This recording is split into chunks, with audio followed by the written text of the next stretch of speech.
കേരളം ചെറുതല്ല ഭിന്നമാം മതങ്ങൾക്കു താവളം കലാപര സംസ്കാര സേവാതളം. ഹിന്ദുവും മുസൽമാനും ക്രിസ്ത്യനും യഹൂദനും ഒന്നുപോൽ പുലരുന്നിതെത്രയോ ശതാബ്ദമായി. ഈ കൊല്ലത്തെ സംബന്ധിച്ചിടത്തോളം ഓണവും നബിദിനവും രണ്ടും ഒരേ സമയത്ത് കടന്നു വരുന്നു എന്നുള്ളൊരു പ്രത്യേകത കേരളക്കാരെ സംബന്ധിച്ചിടത്തോളം ഉണ്ട്. നമുക്കറിയാം, ഓണം വളരെ നീതിയിലും ന്യായത്തിലും ആയിക്കൊണ്ട് ഭരണം നടത്തിയിരുന്ന നീതിമാനായ ഭരണാധികാരിയാകുന്ന മഹാബലിയെ പാതാളത്തിലേക്ക് ചവിട്ടിത്താഴ്ത്തി വർഷത്തിലൊരിക്കൽ അദ്ദേഹത്തിൻ്റെതായ പ്രജകളെ കാണാൻ സന്ദർശിക്കാൻ വേണ്ടി വരുന്നു എന്ന ഐതിഹ്യം മുൻനിർത്തിക്കൊണ്ട് ഹൈന്ദവ സഹോദരങ്ങൾ ആഘോഷിക്കുന്ന ആഘോഷമാണ് ഓണം. നമുക്ക് സ്കൂളിൽ പാടി പഠിക്കാറുണ്ട്. മാവേലി നാടുവാണിടും കാലം മനുഷ്യരെല്ലാരും ഒന്നുപോലെ ആമോദത്തോടെ വാസിക്കും കാലം ആപത്തൊന്നാർക്കുമോട്ടില്ലാതാനം കള്ളാവുമില്ല ചാതിയുമില്ല എല്ലോളമില്ല പോളി വചനം. അങ്ങനെ വളരെ മാന്യമായിക്കൊണ്ട് എല്ലാ ജനങ്ങൾക്കും വളരെ നീതിയിലും സന്തോഷത്തിലും കള്ളവും കാപ്പറ്റ്യവും ഒന്നുമില്ലാതെ സുന്ദരമായ ഒരു ഭരണം നടത്തിക്കൊണ്ടിരുന്ന ഒരു ഭരണാധികാരിയാകുന്ന മഹാബലി എന്ന നാടുവാഴിയെ പാതാളത്തിലേക്ക് ചവിട്ടിത്താഴ്ത്തി വർഷത്തിലൊരിക്കൽ അദ്ദേഹത്തിൻ്റെതായ ജനതയെ സന്ദർശിക്കാൻ വേണ്ടി വരുന്നു എന്നതിലുള്ള സന്തോഷം മുൻനിർത്തിയിട്ട് ഹൈന്ദവ സഹോദരങ്ങൾ ആ ദിവസം ഓണമായി കൊണ്ട് ആചരിക്കുകയാണ്. അതേ സമയത്ത് ഇപ്രാവശ്യം കേരളക്കാരെ സംബന്ധിച്ചിടത്തോളം അള്ളാഹുവിന്റെ തിരുദൂതർ മുഹമ്മദ് മുസ്തഫ സല്ലല്ലാഹു അലൈഹി വസല്ലമ തങ്ങൾ ജനിച്ചതിലുള്ള സന്തോഷം രേഖപ്പെടുത്തുന്ന അസുലഭ മുഹൂർത്തമാണ്.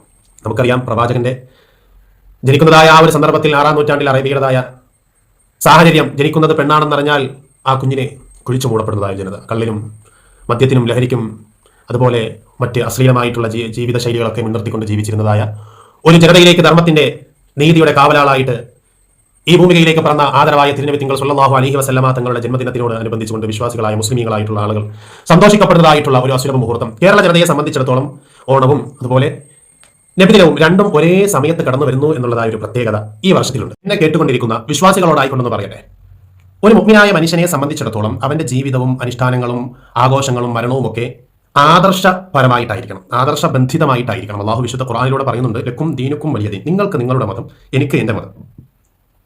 കേരള ജനതയാകുന്ന നമ്മെ സംബന്ധിച്ചിടത്തോളം കാലങ്ങളായി മതസ്പർദ്ധകളാൽ വൈര്യം തീർക്കപ്പെടാൻ കഴിയാത്ത തരത്തിൽ സ്നേഹത്തിലും സാഹോദര്യത്തിലും ഐക്യത്തിലും പരസ്പര സ്നേഹ സഹായ സഹകരണങ്ങളിലൊക്കെ കേരള ജനതയല്ലാത്തവർക്ക് മാതൃകാപരമായിട്ടുള്ള ഒരു വലിയൊരു ശക്തമായ ഒരു ഐക്യവും ബന്ധവും ബോണ്ട് പരസ്പരം അന്യോന്യം കാത്തുസൂക്ഷിക്കുന്നതിൽ മുൻപന്തിയിലാണ്. അവർക്ക് മാതൃകാപരമാണ്. അതാണ് ഒരു കവി പാടിയത്, ഹിന്ദുവും മുസൽമാനും ക്രിസ്ത്യനും യഹൂദനും ഒന്നുപോൽ പുലരുന്നത് എത്രയോ ശതാബ്ദമായി. കാലങ്ങളായി, വർഷങ്ങളായി, പതിറ്റാണ്ടുകളായി ആ ഒരു ചൈതന്യത്തോട് കൂടിയിട്ടാണ് ഇവിടെ ജനങ്ങൾ അധിവസിച്ചുകൊണ്ടിരിക്കുന്നത്. എന്നെ കേൾക്കുന്ന വിശ്വാസികളോടായിക്കൊണ്ട് പറയട്ടെ, ആയതുകൊണ്ട് തന്നെ നാം മറ്റ് ഇതര മതസ്ഥരുടെ അനുഷ്ഠാനങ്ങളിലും ആചാരങ്ങളിലും ഒക്കെ പങ്കെടുത്ത് അവരെ വേദനിപ്പിക്കുന്ന ഒരു സമീപനം നമ്മളിൽ നിന്നും ഒരിക്കലും ഉണ്ടാകാൻ പാടുള്ളതല്ല. കഴിഞ്ഞ ദിവസം ഒരു വാർത്ത ശ്രദ്ധിക്കുകയുണ്ടായി. ഒരു മുസ്ലിമായിട്ടുള്ള ഒരു യുവതി ഒരു ക്ഷേത്രത്തിൽ പ്രവേശിച്ചു.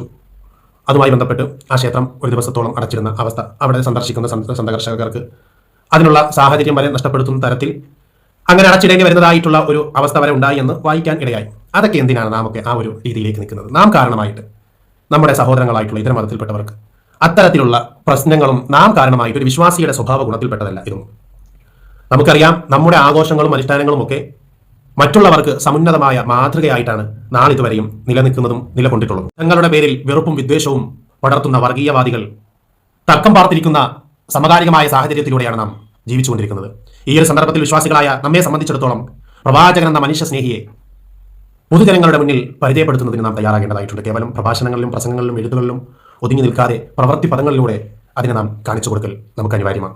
നബിദിനത്തിന്റെ പേരിൽ ഒരുപാട് കുറേ ഭക്ഷണങ്ങളൊക്കെ ഉണ്ടാക്കി, അത് നാം തന്നെ പിരിവിട്ട് നാം കുറേ ഭക്ഷണങ്ങളൊക്കെ ഉണ്ടാക്കി നമുക്കിടയിൽ വിതരണം ചെയ്ത് ബാക്കി വരുന്നത് വീട്ടിൽ സൂക്ഷിച്ച് 2-3 ദിവസം ഉപയോഗിക്കാതെ അതിൻ്റെ ഒരു ഓഹരി ഹോസ്പിറ്റലുകളിൽ, പ്രയാസം അനുഭവിക്കുന്നവരിൽ, ഓർഫണേജുകളിൽ, അഗതി മന്ദിരങ്ങളിൽ, വൃദ്ധസദനങ്ങളിൽ, അതുപോലെ നമ്മുടെ അയൽവക്കത്തുള്ള സുഹൃത്തുക്കളിലുള്ള ഇതര മതത്തിൽപ്പെട്ടവരിലൊക്കെ ആ ഒരു സന്തോഷവും സ്നേഹവും നാം എത്തിക്കുന്നതിൽ കൂടി ജാഗ്രത, ഒരു പരിശ്രമം കാണേണ്ടതായിട്ടുണ്ട്. അല്ലാഹുവിന്റെ റസൂൽ സല്ലല്ലാഹു അലൈഹി വസല്ലമ തങ്ങൾ പറയുന്നുണ്ട്, നിന്റെ അയൽവാസി പട്ടിണി കിടക്കുമ്പോൾ നീ വയറ് നിറച്ച് കഴിക്കുന്നവനാണെങ്കിൽ യഥാർത്ഥ വിശ്വാസിയല്ല. അവിടെ അയൽവാസി എന്നാ പറഞ്ഞത്, അവിടെ മുസ്ലിമെന്നോ നിന്റെ കുടുംബക്കാരനെന്നോ ഒന്നുമല്ല പറഞ്ഞത്, ഏത് മതത്തിൽപ്പെട്ടവരാണെങ്കിലും അയൽവാസിയാണ്.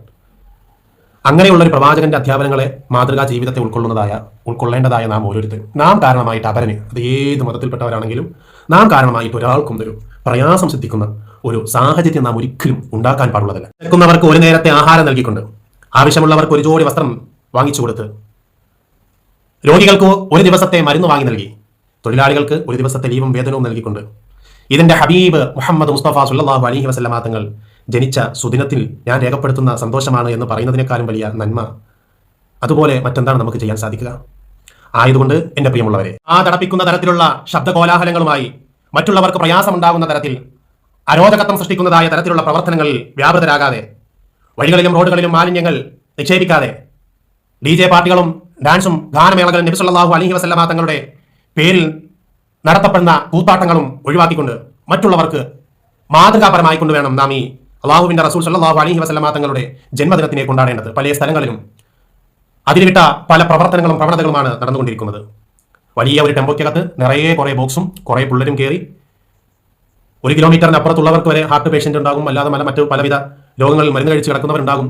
അവർക്കൊക്കെ വരെ വളരെ ബുദ്ധിമുട്ടുണ്ടാകുന്ന തരത്തിൽ ശബ്ദങ്ങളും പാട്ടുകളും ഒക്കെ ഇട്ട് അട്ടഹസിച്ച് ഉല്ലസിച്ച് അടിച്ചു പൊളിക്കുന്ന ഒരു പ്രവണത, അത്തരത്തിലുള്ള നീചകരമായിട്ടുള്ള മോശകരമായിട്ടുള്ള പ്രവണതകളിൽ നിന്ന് അള്ളാഹുവിന്റെ റസൂലിനെ നിങ്ങൾ ഇഷ്ടപ്പെടുന്നുണ്ടെങ്കിൽ അതിൽ നിന്നൊക്കെ മാറി വളരെ സമാധാനപരമായി നീറ്റായിക്കൊണ്ട് അള്ളാഹുവിന്റെ റസൂലിൻ്റെതായ ജന്മദിനത്തിൽ സന്തോഷം പ്രകടിപ്പിക്കുന്നത് സാധുക്കളെ, അശരണരായിട്ടുള്ളവരെ, അനാഥരെ, വിധവകളെ, ജാതിമത ഭേദമന്യേ നമ്മുടെ സുഹൃത്ത് വലയങ്ങൾ ബുദ്ധിമുട്ട് അനുഭവിക്കുന്നവർക്കൊക്കെ സഹായങ്ങളും മറ്റു ആവശ്യമുള്ള കാര്യങ്ങളൊക്കെ എത്തിച്ചു കൊടുക്കുന്നതിലുള്ള ഒരു ജാഗ്രതയാണ് നാം കാണിക്കേണ്ടത്. അല്ലാതെ ഈ മതത്തിനെയും മതത്തിന്റെ വക്താക്കളെയും മറ്റുള്ളവരെ കൊണ്ട് മോശം പറയിപ്പിക്കുന്നതായ തരത്തിൽ നിന്നൊരു പ്രവർത്തനം അതിന് കാരണമായി കഴിഞ്ഞാൽ അതുപോലെ മറ്റൊരു പാതകം ഒന്നും വേറെ ഇല്ല തന്നെ. അതുകൊണ്ട് വളരെയധികം ശ്രദ്ധിക്കുക.